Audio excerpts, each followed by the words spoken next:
Кутман кечиңиздер менен урматтуу теле көрүүчүлөр, түз эфирде жаңылыктардын жыйынтыкталган топтому.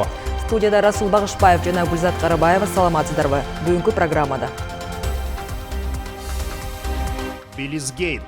Депутаттар өкмөттүн жаңы мүчөлөрүнүн талапкерлигин жактырышты. Беляниновго премьер-министрдин жообу. Бул жана башка маселелер парламенттеги бүгүнкү отурумда талкууланды. Телевиздин улуулугун унутпайлы. Президент Сооронбай Жээнбеков мамлекеттик тил боюнча улуттук комиссиясынын төрагасы Назаркул Ишекеевди кабыл алып, тил саясатын өркүндөтүү багытында аткарылып жаткан иштер тууралуу талкуулашты. Кара алтындын кампадагы баасы канча?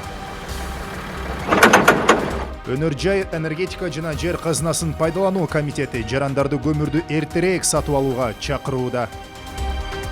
Балбандарыбыздын багынткан ийгилигине баракелде. Словакияда өтүп жаткан жаштар арасындагы грек-рим күрөшү боюнча дүйнө чемпионатында кыргызстандык балбандар 1 алтын, 1 коло медаль тагынды. Парламент депутаттары Билизгейтке байланыштуу жашыруун экени айтылып жаткан документтердин мазмунун ачыкка чыгарууну талап кылышты. Маселе эми жогорку кеңештин тармактык комитетинде каралып, андан соң кайра жалпы жыйынга чыгарылат. Парламенттеги бүгүнкү отурумда Билизгейттен сырткары башка маселелер да каралды. Депутаттар өкмөттүн жаңы мүчөлөрүнүн талапкерлигин жактырышты. Жогорку кеңештин бүгүнкү жыйынына Калыгул Асанбаев көз салды. Өкмөттүн бош турган кызмат орундарына талапкерлерди депутаттарга премьер-министр Мухаммедкалый Абылгазиев тааныштырды. Аткаруу бийлигинин аппаратын башкарууга Шамилбек Асымбеков, юстиция министрлигине Марат Жаманкулов, өнөр жай, энергетика жана жер казынасын пайдалануу мамлекеттик комитетинин төрагасы кызматына Эмил Осмонбетов сунушталды. Жогорудагы талапкерлердин тийиштүү билимдери жана эмгек жолунда кесипкөй тажрыйбалары бар болгондуктан сиздердин карооңуздарга киргизип жатабыз. Суранышыбыз колдоп берүүңүздөрдү өтүнөбүз. Өкмөттүн аппаратына олуттуу милдеттер жүктөлгөн. Айрым учурларда жергиликтүү бийлик аткара турган иштерди да жасоого туура келет. Бул көрүнүш көп созулбаш үчүн эрежелерди өзгөртүү зарыл. Өкмөткө келгенде стратегиялык маселелер чечилбей эле, айыл өкмөттүн маселеси, акимдин маселеси, ошонун социалдык маселелери тигибүү деп отуруп, бүт тек учкага өкмөт кирип алган да. Азыр мына Шамил Үмөтович менен да сүйлөшүп атабыз. Бүт функцияны өзү кайра министрликке беришибиз керек. Министр өкмөттүн мүчөсү жооп бергендей болсун, ошол жерден чечим кабыл алсын, анын чечими аткарыла тургандай кылышыбыз керек. Ошол тармакта да. Мына акимге да азыр мына өнүктүрүү, региондорду өнүктүрүү жылы деп атабыз. Акимдерге барсак эчтекеси жок. Полномочиясы жок. Айыл өкмөткө жок. Мамлекеттик ошол райондун структураларына өзлөрүнүн полномочиясы жок. Ушулардын баарын кайра бөлүштүрүп, ар ким өзүнүн ордунда чечим кабыл алып, ошого жооп бере турган системаны алып келели деп, ушу Шамил Үмөтовичке ошол тапшырманы берип атабыз. Талапкерлерге өздөрү аттанган кызматтын милдеттерине тиешелүү бир катар суроолор берилип, сунуштар айтылды. Соңунда 3 талапкер тең колдоо тапты. Буга чейин Евразия өнүктүрүү банкынын жетекчиси Андрей Белянинов кыргыз өкмөтүн сындап, өлкөнүн аткаруу бийлиги тез алмашып жаткандыктан, жаңы келген өкмөт жетекчилерине ишти үйрөтүүгө туура келип жатканын айткан. Андан бери премьер-министр парламент жыйынына алгачкы жолу келип отурат. Эл өкүлүнүн суроосунан улам өкмөт башчысы Беляниновдун сынына жооп кайтарды. Жакында Кыргызстандын досу Белянинов Андрей Юрьевич, Евразийский банктын башчысы, Кыргызстандагы өкмөткө сүйлөшкөнгө эч ким жок, башаламандык бар деген өзүнүн пикирин билдирди. Сиздин сөзүңүздү туккан жоксузда бир расмий айтып коесузбу? Менин оюм боюнча аны мен окудум ошол чыккан күнүч. Бирок мен ойлойм, ал киши менен сүйлөшө тургандай официалдуу киши болсо, келели жолугалы десе сүйлөшөбүз да. Анан ал кишинин деле өзүнүн тарыхын билебиз эмне болгонун. Мен ошондой кишилер менен издеп сүйлөшкөндө, ал премьер-министр менен сүйлөшүп, өкмөттүн деңгээлинде сүйлөшө турган, өзүнүн жүзүн көргөзсүн сүйлөшөбүз. Аны билебиз да. Өткөн тарыхын билебиз, эмне болгон киши экенин билебиз. Ошон үчүн биз таза кишилер менен иштейбиз. Анан таза эмес кишилер болсо өздөрү комментарийин бере берсин. Жактай берсин кээ бири, жолуго берсин. Парламентте жогорку соттун судьялыгына сунушталган Жаңыл Мамбеталыга да бир катар суроолор берилди. Садыр Жапаровду 11 жылдан ашуун убакытка кескениңиз үчүн тартип комиссиясынан эскертип алгансыз. Туурабы? Жанарбек Иванович, туура айтып атасыңар. Мен ошол чечимди ала келдим. Керек болсо көрсөтүп берем. Чек арадан өткөндө Кыргызстанга эч кандай качпаса, келатса, ошол эле Эмил Каптагаев өзүнүн жазган арызын алып атса, мен эч кандай доом жок деп арыз жазган киши өзү чыркырап жүрөт. Тескерисинче ал кишиге болушуп. Ошондой убакта дагы Садыр Жапаровду кесип жиберүү адилеттүү деп ойлойсузбу сиз? Өтө оор кылмыштар коюлганда жабырлануучу жекече айыптоодон баш тартса гана болот. Ачык, жекече ачык айыптоо бул анча оор эмес кылмыштар гана боюнча. Азыркы могундай коюлган айыптар боюнча жабырлануучу баш тартса дагы кылмыш иш кыскарбайт. Мыйзамда ошондой көрсөтүлгөн. Жыйынтыгында талапкер колдоо тапты.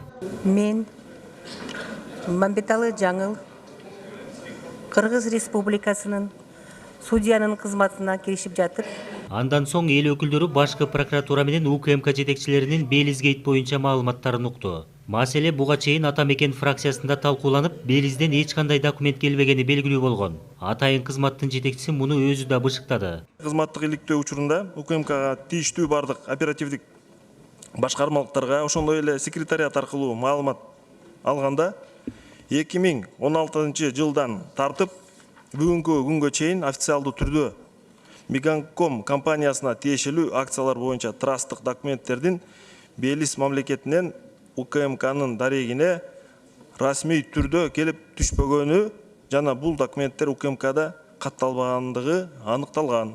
Биздин кызматкерлер Мусаханов жана Кенжешевалардын Белиз мамлекетине атайын барып трасттык документтерди алып келишкен деген маалыматтар дагы негизсиз экендиги анык болду. 2016 жылдын ноябрында ал учурдагы УКМК жетекчиси Абдил Сегизбаев президентке Белизден келди делген документтерди көрсөткөн. Бул маселе жогорку кеңеште да талкууланып, 4 жыл мурда атамекенчилер Өмүрбек Текебаев, Алмамбет Шыкмаматов жана Аида Салянова Альфа Телекомдун үлүштөрүн сатууну көздөгөнү, депутаттар анын айрым үлүштөрүнө ээ болгусу келгени айтылган. Документтин аныктыгын текшерүү үчүн мурдагы башкы прокурор Индира Жолдубаева Тышкы иштер министрлиги аркылуу аталган өлкөгө кат жолдогон. Бирок анын жообу али күнчө белгисиз. Көзөмөл органы документтин мазмуну жашыруун болушу керек экенин айтып, коомчулукка жарыялоодон карманып турат. Мен өзүм баяндамамда айтып кеткем. Эгерде азыр алса, гриф секретинен мен сизге бүт сурооңузга аз жооп берем. Аз даярмын жооп бергенге. Жок, ошону ким алат анда? Мыйзам негизинде аткаруучу исполнитель өзү коет ошол грифти, ошол ала алат. Болбосо комиссионна чечсе болот бул маселени. Анда менде сунуш бар да, азыр жөндөн жөн эгерде эчтеке чече албасак, биринчи ошону алып койбойлу онда. Депутаттардын арасында атайын кызматтын мурдагы жетекчисин жоопкерчиликке тартууга чакыргандар да болду. Эл өкүлдөрүнүн көпчүлүгү 2 жыл мурда айтылгандар аныкталган жок деп эсептешет. Мамлекеттик мүлктү сатканга аракет жасады, мына ушуга далил болгон кагаз деп айткан. Бөлүшкөн деп, ошондо Шыкмаматов, Салянова, Текебаев процентке чейин бир жомоктор жазып берген болчу да. Мен ойлоп атам, бул жерде кылмыштын толугу менен аракеттери көрүнүп турат. Ошол мурунку КГБнын башчысынын үстүнөн иш козгош керек. Жок дегенде жогорку кеңешти калп маалымат берген үчүн. Белизгейтке байланыштуу маселе эми жогорку кеңештин тармактык комитетинде каралат. Анда жашыруун делген документтердин сыры ачылышы мүмкүн. Андан соң парламенттин жалпы жыйынында дагы талкууланат. Калыгул Асанбаев, Алмаз Нурманбетов, Коомдук 1-канал. Мына ушул жогорку кеңештеги фракциялар өлкөнүн акыйкатчы кызматына 5 талапкерди көрсөтүштү. Эми эрежеге ылайык эл өкүлдөрү жалпы жыйында алардын бирин добуш берүү жолу менен тандап алышат. Талапкерлердин таржымалуу жана акыйкатчы институтунун ишмердигине берилген серепчилердин баасы. Кабарчыбыз Самат Асиповдун материалында. Омбудсмен кызмат ордуна талапкерге коюлган. Акыйкатчылыкка талапкер болуп тандалгандарды жогорку кеңештин конституциялык мыйзамдар, мамлекеттик түзүлүш жана сот укук маселелери боюнча комитети парламенттин кароосуна 18 сентябрда жөнөттү. Жалпы 5 талапкер сунушталып жатат. КСДП фракциясы Кыргызстан элдер ассамблеясынын төрагасы, коопсуздук боюнча эксперт Токон Мамытовдун бир бол 3 талапкерди, укук коргоочу Рита Карасартованы, акыйкатчынын мурунку орунбасары Маматурайым Момуновду жана прокуратура органдарынын мурдагы кызматкери, башкы прокурордун экс орунбасары Рыскул Бактыбаевди. Ал эми Атамекен фракциясы юрист Канатбек Азиздин талапкерлигин сунуштаган. Өнүгүү Кыргызстан жана республика ата журттан болсо талапкер чыккан жок. Мамытов Токтогучук болуп кандидатурасы көрсөтүлдү. Ушул Социал-демократтар өз талапкерин тандоодо бир нече критерийлерге басым жасаган. Талапкердин билими, иш тажрыйбасы, мамлекеттик жана жарандык коом менен эриш арка иш алып бара турган жөндөмү жана башка бир катар талаптар. Депутаттар жыйында Кыргызстандагы адам укуктарынын абалы, эл аралык уюмдар менен кызматташуу жана мигранттардын укугун коргоого багытталган бир катар көйгөйлөрдү көтөрүштү. Ошо миграция маселелерин терең түшүнүшүнө, могул этникалык аралык мамилелерди терең түшүнгөн, бул боюнча да Европада докладдар жасап жүргөн экен. Анан эми өзүнүн коммуникабелдиги менен мен ойлойм ушундай жакшы сапаттары менен деп көрсөттүк деп ойлойбуз да. Бул арада Кыргызстанда Акыйкатчы институту аткара турган олуттуу көйгөйлөр топтолуп турат. Өлкө ичиндеги, ошондой эле чет мамлекеттерде жүргөн мекендештерибиздин укуктары корголуп, мындан сырткары сот, укук коргоо жана көзөмөл органдарынын ишине мониторинг жүргүзүлүшү керек. Андыктан талапкерлердин алдында олуттуу тапшырмалар турат. Адам укугу көбүнчө ушул укук коргоо органдардын айрым кызматкерлеринин тарабынан бурмаланып тебеленип атат деп. Себеби чын эле ошондой болуп атат да. Баягы кыйноо деген болуп атат. Мыйзамсыз тинтүү, мыйзамсыз документтерди текшерүү, мыйзамсыз оокаттарына кол салуу, мүлктөрүнө мына ошол жагындагы мындай көзөмөлгө алыш керек. Себеби бүгүн бул эң бир көйгөйлүү маселелердин бири болуп атат да. Токон Мамытов көп жылдар бою күч кызматтарында иштеген. Чек ара кызматынын төрагасы, кийин вице-премьер-министр, Ысык көлдө губернатор. Акыркы 2 жылдан бери өкмөт башчынын кеңешчиси, Кыргызстан элдер ассамблеясынын жетекчиси болуп эмгектенип келе жатат. Андыктан адистер анын улут аралык мамиледе, адам укугун коргоо жаатында жана эл аралык кызматташтык маселелеринде кесипкөй адис катары баалап жатышат. Буга катар башка талапкерлердин да өмүр таржымалына жана иш тажрыйбасына баам салынды. Адамдарды дагы мындай агартуу ишин жүргүзүш керек да, момундай мыйзам бар. Ошол мыйзам менен силер колдонуп алсаңар болот. Мындайга барбагыла деп. Ошондо адамдар дагы укуктук жактан өзүнүн деңгээлин өстүрсө, анан өзүнүн укугун коргогонго барып, акыйкатчы менен биргелешип, ошонун баарын парламентке сунуштап. Акыйкатчылыкка талапкер өлкөнүн ички мыйзамдарын, ошол эле учурда эл аралык келишимдерди жакшы билип, мамлекеттик башкаруу системасын дыкат талдаган адис болушу керек дегенге адистер да кошулушат. Укук коргоочу гана акыйкатчы боло алат деген түшүнүк талап эч бир мамлекетте жок. То, что касается Кыргызстана... Эгер Кыргызстанды ала турган болсок, бизде акыйкатчы сөзсүз түрдө укук коргоочу тармагында иштеген адам болушу керек деген пикир калыптанып калган. Бирок ал андай эмес. Бир дагы мамлекетте акыйкатчыга карата мындай талап коюлбайт. Бул президенттикке мурдагы президент, парламентке мурунку депутатты талапкер кылгандай эле кеп. Андыктан укук коргоочу гана акыйкатчы болушу керек деген бир топтун гана кызыкчылыгы. Биздин коңшу жана алыскы мамлекеттерде акыйкатчы кызматына дипломаттар, күч кызматтарынын мурдагы офицерлери, конституциялык соттун судьялары жана юристтер шайланган учурлар көп кездешет. Андыктан эл дагы иштин көзүн билген адистердин келишин күтүп жатат. Кыргызстандын акыйкатчы институтуна жылына мамлекеттик казынадан 28 миллион сом бөлүнөт.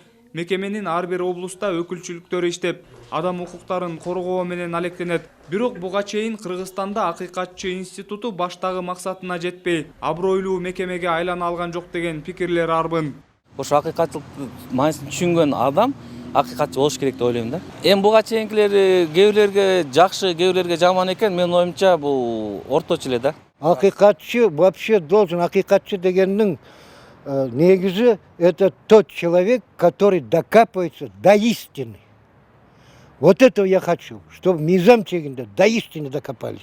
А не так поверхностно кто-то позвонит и решение выносит. Акыйкатчыны тандоо маселеси жогорку кеңештин жалпы жыйынына качан чыгарылары азырынча маалым боло элек. Анда ар бир талапкер алдыдагы максаттары камтылган программаны сунуштап, эл өкүлдөрү добуш берүү менен алардын бирин тандап алмакчы. Самат Асипов, Бактурсун Дүйшөнбеков, Коомдук 1-канал. Ал арада президенттин аппаратында сот реформасынын алкагындагы иш-чараларга мониторинг жүргүзүү боюнча эксперттик жумушчу топтун мүчөлөрү жана ушул иш-чараларга тартылган мамлекеттик органдардын башчылары катышкан кеңейтилген жумуш жыйыны өттү. Жыйындын жүрүшүндө жаңы мыйзамдарды ишке киргизүүдөгү көйгөйлүү маселелер, анын ичинде кылмыштардын жана жоруктардын бирдиктүү реестри боюнча пикир алмашуу болуп, мыйзамдарды ишке киргизүүнүн тобокелчиликтери белгиленди.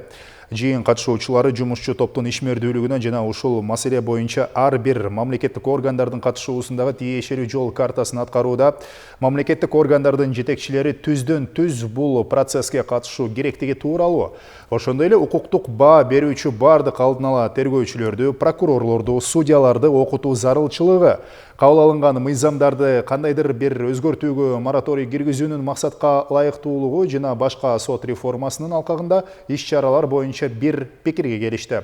Бардык жерлерде кадрларды жаңы мыйзамдардын жоолоруна жана аларды колдонууга окутуу, өкмөттүн бардык чараларын, анын ичинде кылмыштардын жана жоруктардын бирдиктүү реестерин киргизүү боюнча жол картасын ишке ашыруу, өкмөт башында турган бардык мамлекеттик органдардын күнүмдүк ишинде артыкчылыкка ээ болууга тийиш экендигин белгилеген президенттин аппаратынын жетекчисинин орун басары, эксперттик жумушчу топтун жетекчиси Алмамбет Салиев жыйындын жыйынтыгы тууралуу президентке маалымат берерин кошумчалап, жакын арада мамлекет башчысы эксперттик жумушчу топтун мүчөлөрү имплементация боюнча өкмөттүн иш-чараларына тартылган мамлекеттик органдардын башчылары менен жолугаары болжолдонуп жаткандыгын кошумчалады.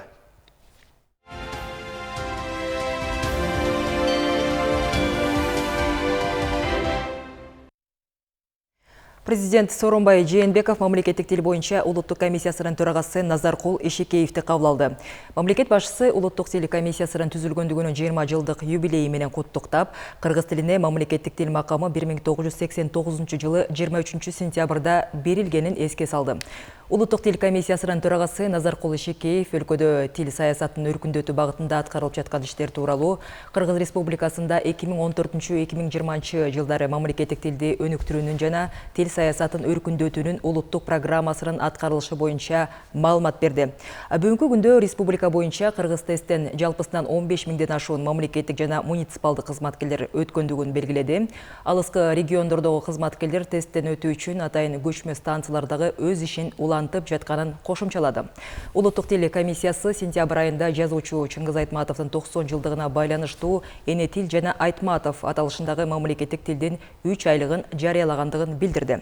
Мамлекет башчысы бул иш-чараны колдой тургандыгын баса белгиледи. Абыл Айтматов ааламын ар тараптан ачып берүүгө, жазуучунун чыгармаларын жайылтууга ардалган жакшы саамалык деп айтты президент Сооронбай Жээнбеков.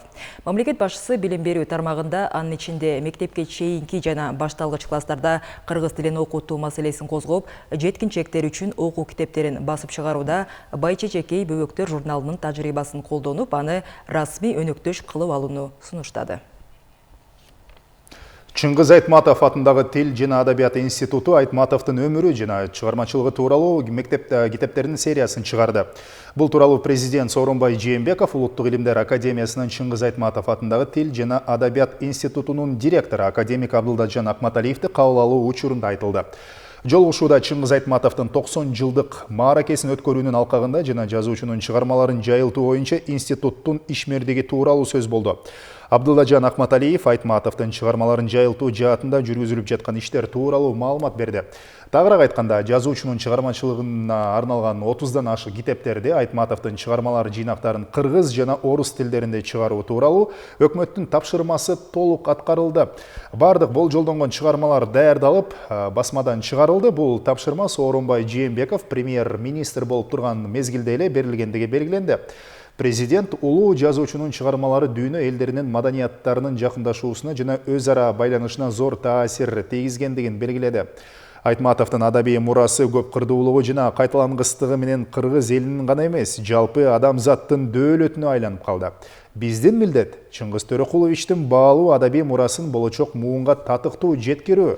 Бул милдетти биз намыс жана сыймык менен аткарууга тийишпиз деп баса белгиледи президент Сооронбай Жээнбеков. Мамлекет башчы дүйнөнүн маданият жана илимий ишмерлеринин жер жүзүндө тынчтыкты жана туруктуулукту сактоо боюнча жаңы идеяларды жайылтуу максатында уюшулган Ысык көл форумуна даярдык көрүүнү күчөтүү боюнча дагы тапшырма берди. Премьер-министр кезинде ошол 34 китепти чыгаруу жөнүндө атайын токтомго кол койгон эле.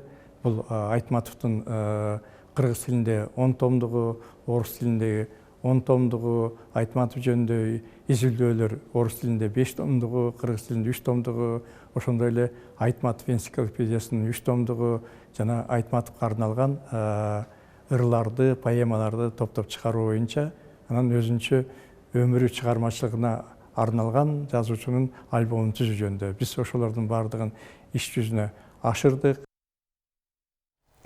Кыргыз элинин улуу жазуучусу, кара сөздүн кемеңгери болгон Чыңгыз Айтматовдун 90 жылдыгы Кыргызстандагы эмес, дүйнөнүн бир катар өлкөлөрүндө белгиленүүдө. Бул жылды Түрксой уюму дагы Чыңгыз Айтматов жылы деп жарыялагандан бери түрк тилдүү мамлекеттерде салтанаттуу иш-чаралар өткөрүлүүдө. Ал эми Залкардын өзүнүн мекени болгон Кыргызстанда эскерүү иш-чаралары байма-бай уюштурулуп, калемгердин улуулугу, таланты даңазаланууда. Мындан 5 күн мурун Ата Бейит мемориалдык комплексинде коомдук ишмерлердин, Айтматов таануучулардын, жогорку окуу жайлардын студенттеринин жана бир тууганы Роза Айтматованын катышуусунда Залкар жазуучубузга Куран окулуп, эстелигине гүл чамбар коюлган. Бул улуттук тил комиссиясы жарыялаган Эне тил жана Айтматов аталышындагы иш-чаранын башталышы. Мне очень важно приехать на Ата Бейит. Ата Бейит мен үчүн ыйык жер. Бул жерде атам менен агам жатат. Ушул жерге келип, аларга багыштап Куран окуп, эстелигине гүл чамбар койгондорго ыраазымын. Ал жерде Айтматовдун элибизге мурас катары калтырып кеткен эмгектери жана мамлекеттик тилге кошкон салымы туурасында кеңири сөз болду. Чыңгыз Айтматовдагы байыркы кыргыз элинин кемеңгерлигинин, даанышмандыгынын айкын чагылышын өзүнүн чыгармаларында чагылдырып, жаңы адам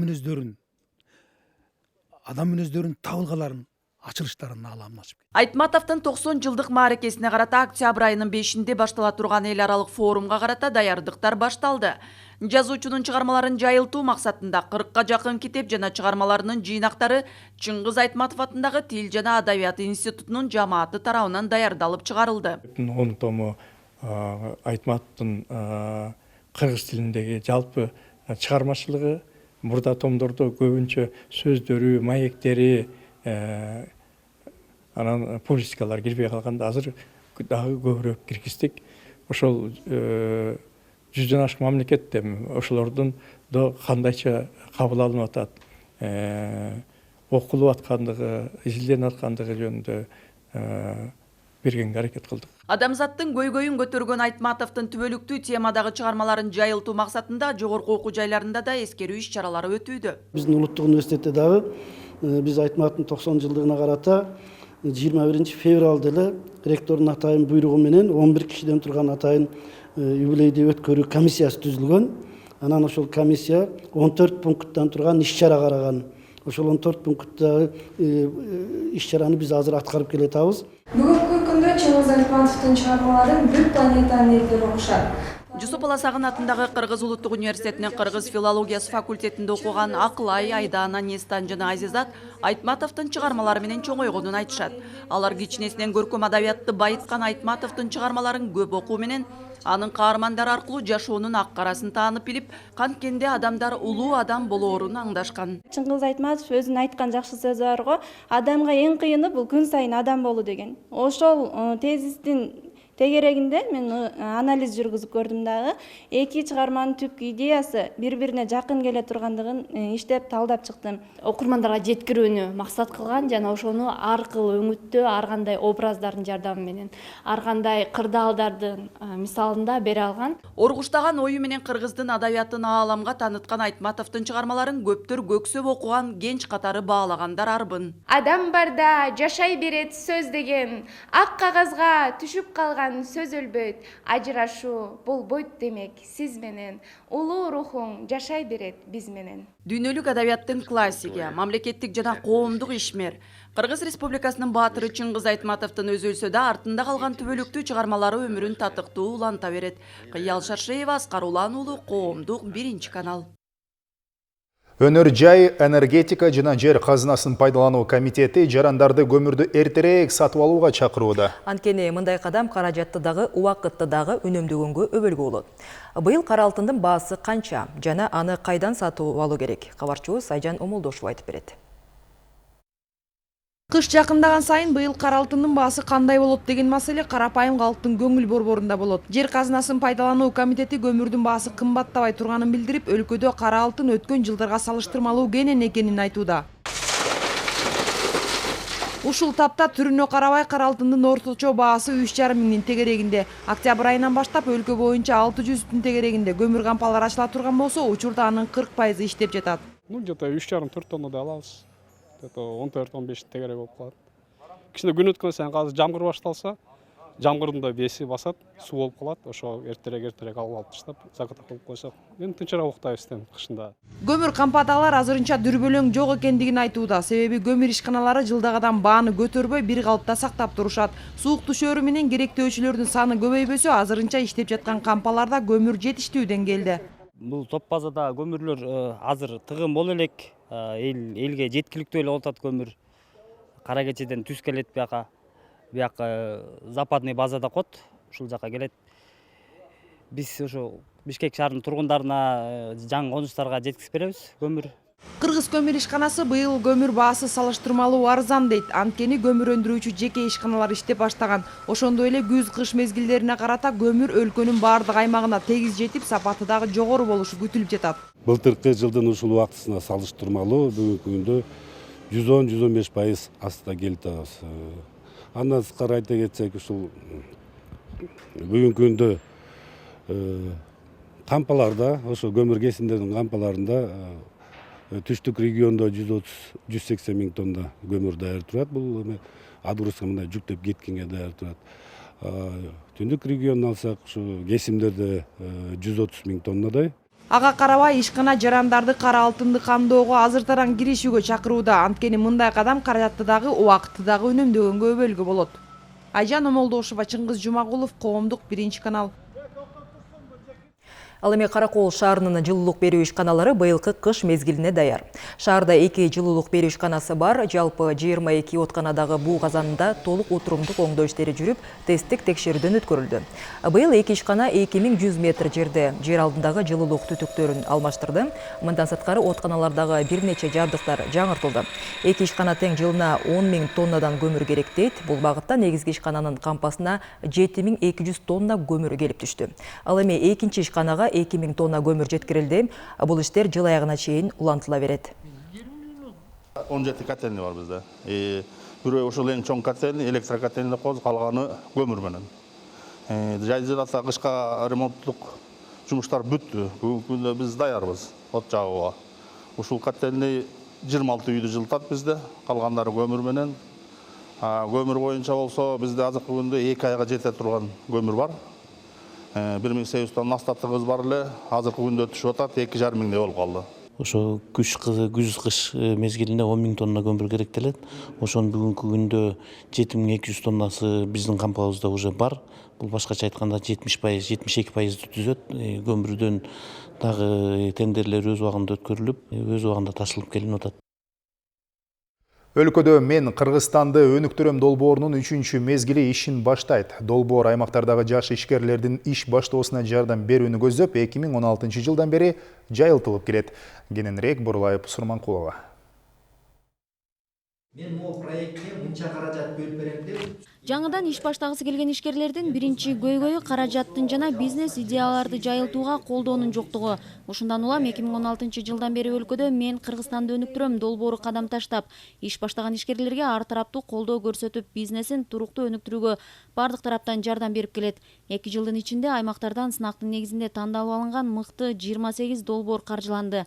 Алардын дээрлик баары иштеп жатат. Баткендин өрүгүн, үзгөндүн күрүчүн пакеттеп супермаркеттерге сатуу. Болгону 500 миң сом бөлүп бергенбиз. 2 жылдын ичинде бул жаш ишкерлер 500 миң долларлык проектке бизнеске айланды. Азыр болсо ошол пакеттеп Казакстан, Россиянын супермаркеттерине сатып атат. Арасынан ийгиликтүү деп эсептелген дагы бир долбоор ишкер Индира Темиркановага тиешелүү. Анын агенттиги үйлөргө чакыруу менен барып, той топурларды уюштуруп өткөрүп берет. Кызматкерлер тиешелүү акыга дастаркон жайып, тамак даярдап, идиш аякты жууп да кетет. Мекенибиздин түндүк аймагын камтыйбыз. Мисалы, Талас, Нарын көлгө барабыз. Ошко бар заказдарды аш жактан деле алабыз, бирок аяка филиал ачууну көздөп жатабыз.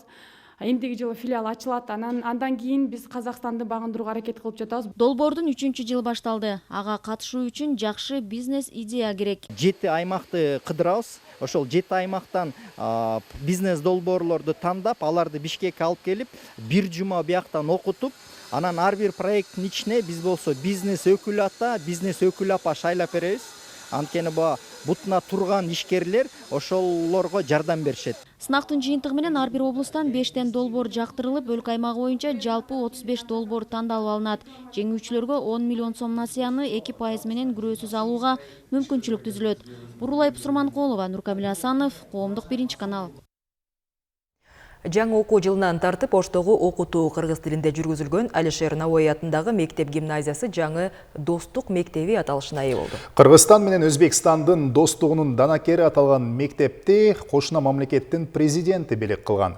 Кабарчыбыз Миргүл Бокошова аталган билим уясынын шарттары менен жакындан таанышып келди. Бир нече жылдар бою мамилелери салкындап келген Кыргызстан менен Өзбекстан мамлекеттеринин ортосундагы достук алакасы соңку 1 жылдан бери жогорку деңгээлде көтөрүлүүдө. Достук алакаларын чыңдоодо маданий гуманитардык жаатта кызматташууга өзгөчө басым жасалып жатат. Мунун бир далили катары Оштого мына бул 18-чи кыргыз тилдүү мектеп гимназиясынын Өзбек мамлекети тарабынан курулуп бергендигин айтса болот. 630 окуучуга ылайыкташкан мектеп 1-сентябрь билим күнүнө карата майрам ээлерине белекке берилди. Билим уясынын ачылыш салтанатына эки өлкөнүн парламенттеринин спикерлери катышкан. Объекттин долбоору кыргыз-өзбек мамлекеттеринин 2017-жылдын 28-июлундагы өкмөттөр аралык макулдашуусунун негизинде ишке ашкан. Бир тууган эки өлкөнүн келечеги да бир десек болот. Акыркы учурларда кыргыз-өзбек кызматташтыгынын жаңы барак ачылып, мамлекет башчыларыбыздын алгылыктуу кадамдарынын аркасында байланыштарыбыз бекемделип келет. Алсак, өткөн жылдын декабрында президентибиз Сооронбай Шарипович Өзбекстанга расмий иш сапар менен барып, көптөгөн эки тараптуу келишимдерге кол койгон. Iki davlat rahbarlarining Эки мамлекеттин кыракы жетекчилеринин бир пикирге келүүсүнүн натыйжасында достугубуздун жаңы барактары ачылып отурат. Мындай карым катнашты карапайым элибиз көптөн арзып күтүп келген. Достугубуз түбөлүккө улансын. Мындагы 1100дөн ашуун мектеп окуучунун толук кандуу билим алуусу үчүн бардык шарттар түзүлгөн. Мугалимдер онлайн режиминде сабак өтсө болот. Атайын техникалык кесипке тарбиялоочу кааналар заманбап техникалар менен жабдылган. Быйылкы окуу жылында окуучулар көп болгондугуна байланыштуу айрым предметтерден китептер жетишпей атат да, ошону биз электрондук китептен колдонуп эметип атабыз. Бул дагы мугалимдерге чоң жардам болуп атат да. Лаборатория демекчи, аталган мектептин окуучулары буга чейин химия, биология сабактарынан республикалык олимпиадаларда 2-3 орундарды багынтып келген. Заманбап шарттын жардамы менен мындагылар келерки сынактарда татыктуу орундарга жетишүүнү максат кылууда.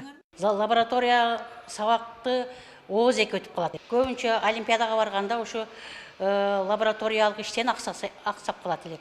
Азыркы мезгилде жакшы, бардык шартыбыз бар. Балдар сүйгөн дене тарбия сабагы дагы мындан ары өз эрежелери менен өтөт. Мектеп босогосун аттагандан тартып көксөп келген балдардын кыялы ойдогудай орундалды. Биздин мектеп шаардын ортосунда болсо да бизде шарт жок болчу да. Азыр бизге ушундай жакшы сон мектеп салып берди. Абдан кубанычтабыз. Ысык тамак берүү ден соолукка гана эмес, балдардын сабакка болгон кызыгуусун, жөндөмдүүлүгүн арттырары бышык. Чакан ашканада кезекке туруп түштөнгөн күндөр артта калды. Эми кеп бир гана сапаттуу билим берүүдө. Мектепке мугалимдер сынактын негизинде жумушка алынган. 34 класстык каанада билим алган мындагы 1000ден ашуун окуучуга 50 мугалим сабак берет. Ош шаары боюнча жалпы 77 орто мектеп бар. Миргүл Бокошова, Жылдызбек Болотбеков, Коомдук 1-канал, Ош шаары. Бүгүнкү программабыз мына ушундай кабарлардан топтолду. Бул жана башка жаңылыктар менен Алатуу 24 мобилдик тиркемебизден, ошондой эле КТРК чекит KG сайтынан дагы таанышсаңыздар болот. Жаңылыктар сиздин телефондо 24 саат бою жеткиликтүү, орус жана кыргыз тилдеринде. А эгерде сиз кандайдыр бир орчундуу окуялардын көөсү болсоңуз, анда 0551 74 81 18 WhatsApp жана Viber номерине сүрөт, видео жиберип, элдик репортер дагы ката алыңыз. Алдыда аба ырайы тууралуу маалымат. Саламатта болуңуздар. Жагымдуу кабарлар көп болсун. Саламатта туруңуздар.